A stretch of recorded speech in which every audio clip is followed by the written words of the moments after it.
Previously on Two Foreskins Walk Into a Bar. Blake arrived at 8 p.m. on the dot. He waited for 11 minutes. He tried opening the door, out of concern, I'm certain, whilst I hid silently under the bed. Two Foreskins Walk Into a Bar. Written and performed by Chris Thompson. Season 2, Episode 4.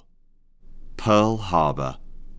After 20 minutes, I crawled out from under the bed and I glugged down a pint of water before lying face down on the mattress. And there I remained until dawn. At 6 a.m. the following morning, the workmen arrived at the house next door to start their day. I took my tea onto the porch and spent a moment being grateful that I'd come through that hangover and vowed never to drink again. It was too hot for tea, but that didn't stop me. My glasses had steamed up and I was already sweating. I could usually stay there for 5 minutes before having to return to the air conditioning, but the sky today was grey. It felt close and oppressive, and the trees were trembling rather than wafting. The workman, who I'd cruised on my first day, stepped up onto my porch and smiled. He spoke far better English than I did Spanish, and in a bold gesture he said, "Hey man, wanna suck it?" I couldn't say no, so I invited him into the house, sat him on my daybed in front of the air conditioner, and got to work. When we finished, he said, "Dragres España, I hear you," and then he left. On his way out, he said, "Next time I do you, after the storm." It was all so beautiful in its simplicity. It was transactional, yeah, but it was infused with such joy, such easiness. It lifted my mood, and I returned to sit on the porch and listen to the international news on the BBC World Service. I checked the weather, and sure enough, a tropical storm was due this evening. Today, I planned some literary pilgrimages. I'd been far too focused on carnal matters, so I vowed not to have sex for 24 hours, instantly discounting my blowjob with the workman as a legacy hookup carried forward from a different day. Today was about the artists who frequented Key West. Ernest Hemingway's house in the morning, then Tennessee Williams Museum in the afternoon. Blake had messaged me whilst I was with the workman. I knew I would reply. I just needed to figure out what lie I would tell to excuse myself. In the shower, I wrote and rewrote several versions of the possible message I would send. I was sick. I was arrested. I was called away to Miami to meet a producer. It wasn't till I was drying myself and choosing my clothes for the day that I asked myself the actual question. Why did I do it? I put on a jockstrap in case I decided to go back to Key West House later and shut the question from my mind. I was ready for a busy and fulfilling day of intellectual stimulation and no sex. I chatted with you as I walked down Love Lane. It felt right that I turned to you, the men I have loved, immediately after whatever happened with Blake. I'd clearly got close to something, and rather than address it, I took refuge in our fiction. Chickens and iguanas roam free in Key West, and I watched a large, bright green iguana lollop across the street without a care in the world. We talked about this and that, what I'd have for dinner, how long the storm might last, what was Tennessee Williams' first play, and Blake was banished from my mind. On the way to Ernest Hemingway's house, I passed a butterfly sanctuary. It looked magical. You walk into a tropical greenhouse and thousands of butterflies surround you. On the wall outside there was a picture of a child, wide-eyed with wonder, looking at an exotic butterfly which had landed softly on her hand. I went and bought a ticket. The man on the desk was gay. A snootier homosexual than I might describe this man as a regional gay. His haircut belonged to a different era, and his leathery face suggested he'd not drunk a glass of tap water in about 15 years.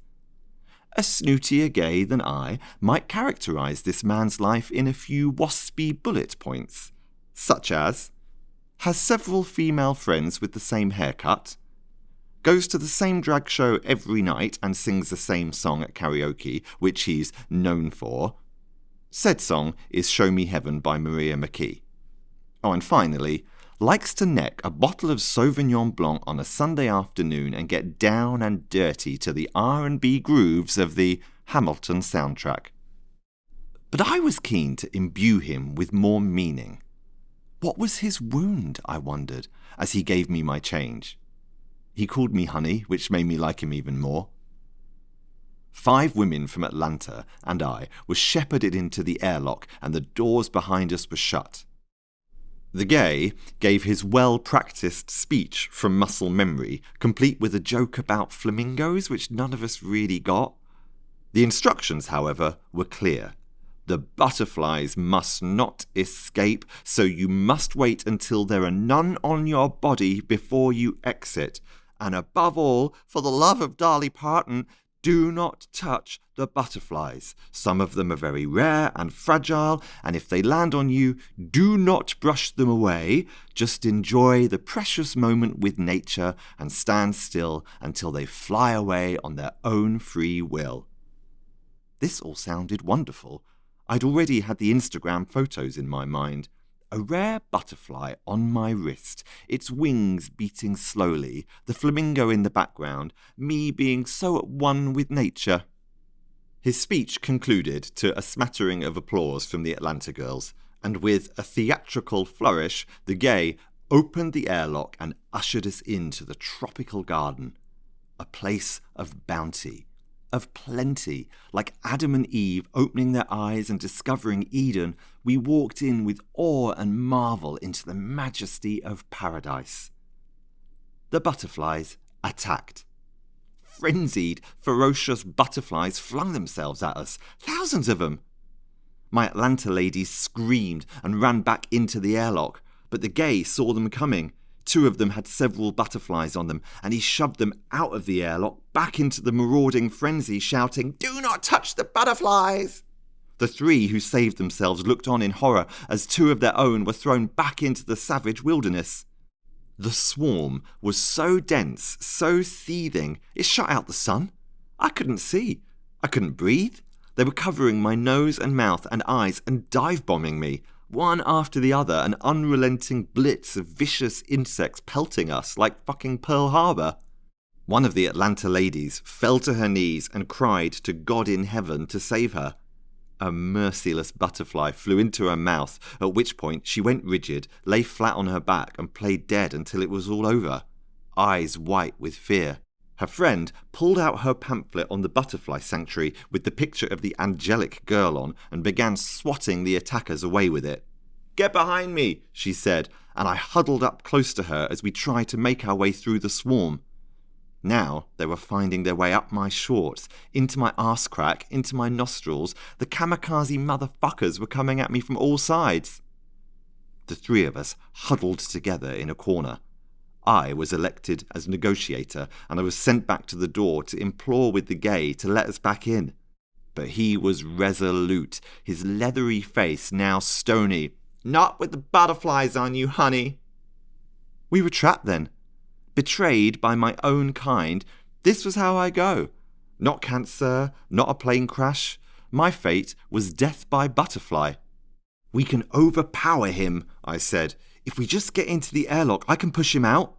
One of our squad, Rosa, as I learned she was called, had a friend who'd served in the military, so we felt she was best placed to lead the incursion. Crawling on all 4s, we forced our way through the swarm back towards the airlock. Her friend, Alexandra, slowly stood up and looked into the window. By some miracle, our nemesis had gone, so we piled into the airlock. Now we were hysterical and stripped down to our underwear in the airlock, tears of laughter rolling uncontrollably down our faces. I'd forgotten I was wearing a jockstrap. Alexandra and Rosa exchanged a look and we all laughed harder. Rosa did actually pee herself a little bit. We brushed all the butterflies off and shook free the ones on our clothes, releasing them back into the garden unharmed. although we all agreed none of them deserved such clemency. We were getting dressed when the owner returned. We pulled ourselves together, ready for inspection. It was at this point that I stood on a butterfly and killed it. There was a squishy, spongy sound. Shit. He inspected us, granted us our freedom, so I pushed my shoe hard onto the butterfly, hoping the corpse would stick to the sole, and I limped to liberty. After that, I sacked off my literary day, and I went for a boozy brunch with my fellow war veterans. It turns out they were here visiting a friend who I was sure to love, code for he's gay too, so they texted him and invited him to join us. 15 minutes later, in walked Blake. He shook my hand and said, "Nice to see you again, Chris." He explained to the group that we'd already hooked up once, and he joined us for brunch. Blake could have made it awkward, but he didn't. He was charming. At one point, Rosa said, "Why don't you guys go on a date?" "That's a great idea, Chris," said Blake. "Why don't we go on a date?" And he kicked me under the table. Had he forgiven me already? Blake, like all of us, contained multitudes. But his multitudes were continually surprising and fascinating, and now, contextualized amongst his friends, compelling. I learned that he had a second job working as a tour guide on the trolley tour, and it was on the Atlanta ladies' itinerary that they would be joining Blake's tour this afternoon. I was a tour guide on the open-top buses in London before I became a social worker. I said this to Blake, thrilled that we had it in common, but Blake heard it as a brag and rescinded his invitation on the grounds that there's no way he'd be able to be as good as someone who trained in London. "But I was shit," I said. Rosa implored him to change his mind, and we joined his trolley tour that afternoon at 4:15, hoping the storm would hold off. Blake wore a green t-shirt with the company logo on and jeans. I sensed that he was slightly nervous, as I would be if I had friends turning up to my work. The only thing on my mind was, how does this man give tours of Key West if he's never heard of Tennessee Williams? I know I've said this before, but it bears repeating. Is there anything more attractive than talent? Blake was a terrific tour guide, funny, warm, entertaining. One would be forgiven for thinking this was a ghost tour, because throughout the ride, Blake made several pointed comments about ghosts or being ghosted and stared me down hard each time. But the only ghost on the tour was me. When we got to Tennessee Williams's house, Blake spoke non-stop for 10 minutes about his plays, his themes, his leading ladies, and his gay life in Key West. When Blake finished his digest on the playwright, once again he looked at me hard and this time mimed a mic drop. There was something very sexy about being absolutely owned like this. I had to cross my legs to conceal my erection. Outside the museum was a faded cardboard cutout of Tennessee Williams with a cartoon speech bubble saying, "Hi, I'm Tennessee Williams, please visit my exhibit." I couldn't help but think how much he'd hate that. After the tour, we congratulated and thanked Blake. The storm was getting closer, so we put the Atlanta ladies in an Uber, and Blake and I stood opposite each other uncomfortably. Blake grabbed my wrist and pulled me into the public toilets on the opposite side of the street. He marched me into a stall and locked the door. There were puddles of piss on the floor, and Blake pushed me down to my knees and shoved his groin into my face. "This what you want, huh, you piss pig?" He hauled me up, turned me around and bent me over. He pulled down my shorts and saw my jockstrap. Ha, typical, always ready. And then he laughed, spat onto his hand and wiped the saliva between my buttocks. Fucking whore. "Blake, stop." He stopped immediately. "Can't we go on a date?" I asked. "Oh, fuck off, Chris. Fuck off. I know what it sounds like, but I know what type of guy you are, Chris. When people show you who they are, believe them, and you have shown me who you are, so get on your knees, you pig." I myself have been heard many, many times to use that phrase, not "get on your knees, you pig," when someone shows you who they are, believe them. And I do agree with it when I say it, but it turns out not when it's being used on me. Blake thinks I'm just another sex-obsessed, emotionally unavailable fuck-up. But Blake doesn't know. Blake doesn't know how much I want love back in my life, how I long to be deeply known again. Blake doesn't know that I talk to you while I wait for him. He doesn't know how I have cried, to friends, to families, to strangers in the dark. Blake doesn't know the disappointing dates, forcing myself to feel something towards a lovely man for whom I feel nothing. Blake doesn't know the hours I spend alone, sitting alone at the computer, writing alone, walking in the park alone because I have to leave the house today even if it's just for 15 minutes.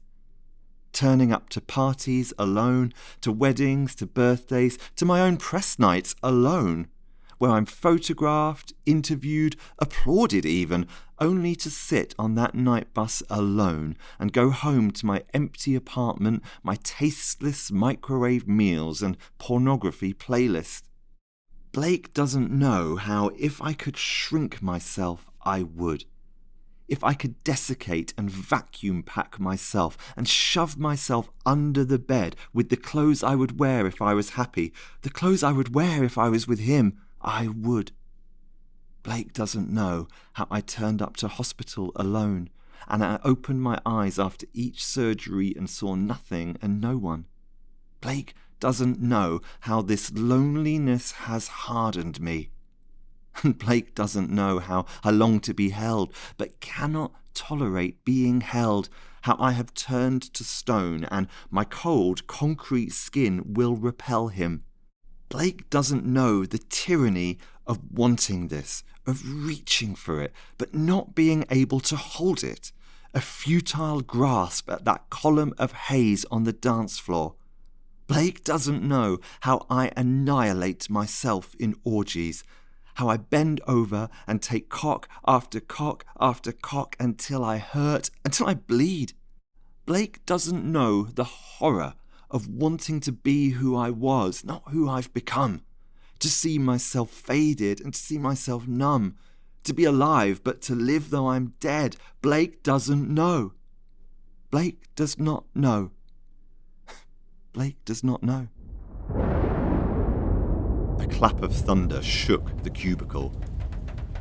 Suddenly, hard, angry rain pelted the corrugated iron roof. The butterfly from the sole of my shoe now floated in a puddle of stale yellow urine. I know what type of guy you are, Chris. I looked at Blake and wiped the piss off my knees with some toilet paper. I said, I think you're probably right.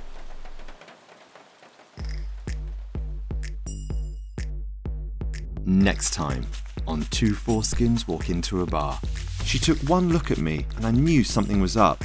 She traced the drip to my arm and her face changed, and then she went into crisis mode. I think they're going to kill me.